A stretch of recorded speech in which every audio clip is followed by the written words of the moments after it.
Well, you're watching World Talks on TVP World. My name is Sasha Farbach. Now, divisions over Iran, questions about NATO, and a noticeably thinner lineup define this year's CPAC conference, where even Donald Trump was absent. Yet amid the uncertainty, one of the clearest messages came not from Washington, but from President Karol Nawrocki, who used the stage to draw sharp lines on Russia, Europe, and the transatlantic alliance. Now, for further analysis, we're now joined by Piotr Kaczyński, EU Institutional Issues Lecturer, Warsaw University. Good to have you with us. Hi, good morning. So, President Nawrocki, his message, who was it aimed at, do you think? Was this more at a domestic American or Polish audience? Well, I would say that this is mostly targeted towards MAGA leadership, because this is like a voice, one of the very few voices that is targeting MAGA voices inside the US to maintain transatlantic relationship, because those are people who are not interested really in having any relationship with the world. But also, I mean, his Russia narrative saying very much that Russia presents here corruption and violence, not conservatism. How will that be interpreted by, as you said, MAGA and the United States? Yeah, because people from that camp are saying that, oh, it doesn't matter who is where, what are doing, they are partners or allies or enemies, right? But they don't want to look inside of those countries. And Putin has his interest. No. Exactly what Karol Nawrocki said, that this is a regime that is trying to invade other countries. So this is evil, if we quote Ronald Reagan. But Mr. Nawrocki, the president of Poland, he touts this relationship with Donald Trump and other conservatives in America. Will he be listened to? Well, we'll see, of course, but probably it's going to be a little voice on the void, but maybe this effort will be let's say, should be listened as positively, because he at least was there to talk to people who were there. Even the leadership was not there. Donald J. Trump was not there, but other people were there. So, and they are also not irrelevant. But at the same time, I want to talk about absence in a moment, but he's also said the idea of U.S.-Polish ties are written in blood, this alliance between these two countries. I mean, is this also going to matter to Donald Trump, again, someone who's dismissed NATO allies, again, for not being there for him? Again, it's not for Donald J. Trump. It is for the MAGA people. We see that there's a problem out there between the Trumpist camp and the MAGA camp, and there's a divergence over the war in Iran. And exactly, President Nawrocki tried to talk to the MAGA camp, not Trump camp. But then, I mean, even MAGA itself at this point doesn't really quite know where it stands. Exactly. Where are they standing, or rather with Iran right now? Let's look at CPAC generally. Trump wasn't there the first time in a decade that he missed it. How do they feel about it?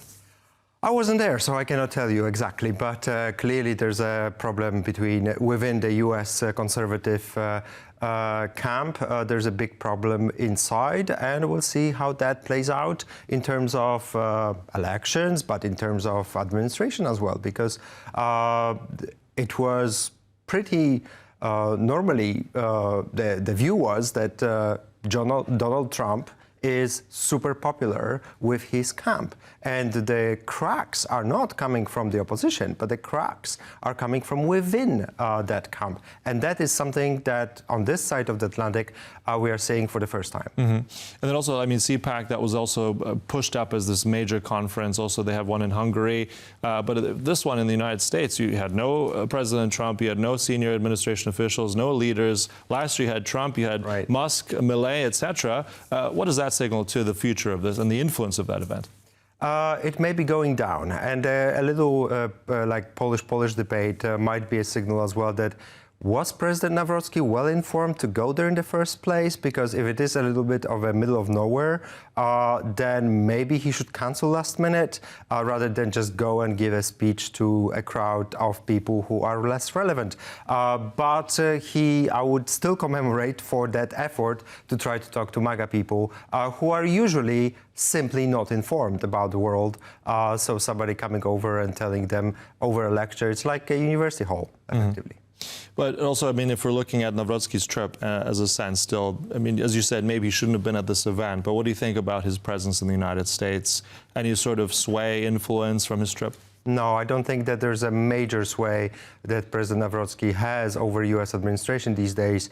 We see that he's not included in 2026 the way he was included in 2025 in different kind of considerations. Poland is a little bit off when Americans were asking for assistance in the Gulf over NATO. When President Trump makes his criticism over NATO, he doesn't mean Poland. He doesn't think Poland. He thinks other European countries. And it's not that Poland is jumping into the first row saying, yes, we will help you to go to the Gulf and clean those waters, for example. No, we're not doing it. We're not ready to send troops. We are not ready to send ships or planes to that region. So Nawrocki is also not being followed with deeds over his words. Mm-hmm. And one final quick sentence. I mean, looking at Nawrocki in the U.S., how much will that impact his voter base here, or potential allies here in Poland? Look, probably little will change because Nawrocki has a solid camp and he has his problems in his camp, of course, as we know it. But what the biggest question that would be more interesting for me is the fact that he was commemorating and he was pleading that yes, those F-35s we are building, we are buying in Poland, they are produced here in Texas, and it just resonates immediately with me. What is he going to tell to the people in Stalowa Wola or other places in Poland that were supposed to be manufacturing military goods out of European money and into the Polish companies? All right, so thanks for coming in, Piotr Kaczyński. Thank you so much. Thanks for having me. Thank you for watching, but stay tuned right here on TVP World for more. Goodbye.